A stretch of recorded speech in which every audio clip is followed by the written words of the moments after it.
नमस्कार विद्यार्थी मित्रांनो, आज आपण भागाकार शिकणार आहोत. चला तर सुरू करूया.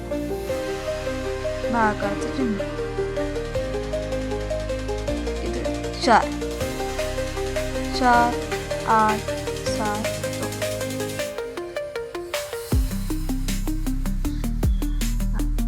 4च्या पाड्यामध्ये 4 आहे का? आहे. 4 1 4 वजाबाकी 4 0 4 मधून 4 गेले 0 राहिले. तर हे 8 ला खाली घ्यायचं. 4च्या पाड्यामध्ये 8 आहे का बघायचं. 4 4 4 दोन्ही 8 2 नंबरलाच आहे. वरील 2 8 ला 8 0 0 7 ला खाली घ्यायचा.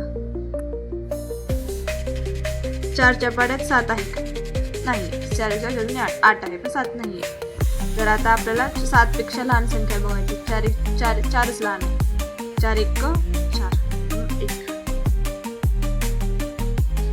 7 मधून 4 गेले किती वजाबाकी करायची. 7 मधून 4 गेले किती राहिले? 3. आता हे 2 राहिलेले खाली घ्यायचे. 4च्या पाड्यात 32 आहे का? 4 4 4 2 8 4 3 12 4 16 4 25 4 16 4 8 32 8 नंबरला आहे म्हणून 32. हे 0 खाली हे 0.